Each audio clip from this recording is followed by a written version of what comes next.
Avant de dérouler notre hit parade des signes de l'été, eh bien, on fait un détour du côté des Sagittaires avec Hortense Diftin. Bonjour Hortense. Oui, bonjour Elena, bonjour tout le monde. Alors, vous êtes sur le point de conclure ? Non, moi je suis démoralisée. En rapport à ma vie amoureuse qui n'est pas au top sentimentalement parlant. Donc je suis allée consulter une voyante. Elle m'a dit Hortense, ne vous inquiétez pas, vous allez rencontrer l'amour au printemps.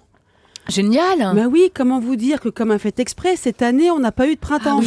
On passe direct de l'automne à l'automne. On a quand même eu un mois de novembre de plus de 200 jours. Juste où l'année où j'étais censée rencontrer l'amour au printemps. Franchement, je suis maudite. Donc, je suis retournée voir ma voyante. Et là, elle m'a gentiment dit que sur la plaque à côté de la porte, il n'y avait pas marqué magicienne, mais voyante. Et que si j'avais un souci avec la météo, j'avais qu'à aller me plaindre à Laurent Cabrol. Je peux vous dire que je vais lui causer dans le poste, celui-là. Alors là, je suis en pleine période de loose. Alors pour me remonter le moral, et parce que comme tout le monde j'y crois pas, mais on sait jamais, ça mange pas de pain, je lis mon horoscope. Mais c'est pas toujours facile à comprendre, faut décoder.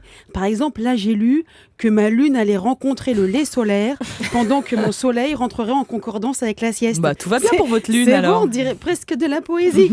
Toujours est-il que 3 migraines plus tard, j'avais toujours pas compris ce que ça voulait dire. Mais j'en ai déduit que ça pouvait être que bien. Soyons positives. D'ailleurs, c'est ce qui me conseille aussi dans mon horoscope, d'être positive et de passer à l'action. Moi, je veux bien passer à l'action. J'adorerais même passer à l'action. Mais où et comment? Et surtout avec qui? Parce que passer à l'action toute seule, moi, je commence à en avoir un petit peu marre. Ah bah oui. Ça finit par lasser. Alors, il se pourrait quand même que cet été, je fasse une belle rencontre au torse musclé et au goût de sel. Ah bah on alors. adore.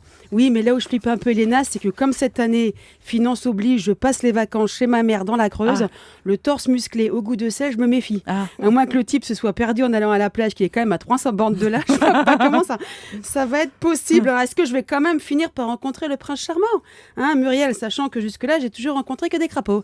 Alors, s'il vous plaît, Muriel, il ne me reste plus que vous. Muriel, l'amoureux d'Hortense, c'est dans la Creuse, mais peut-être au printemps 2014, c'est ça ?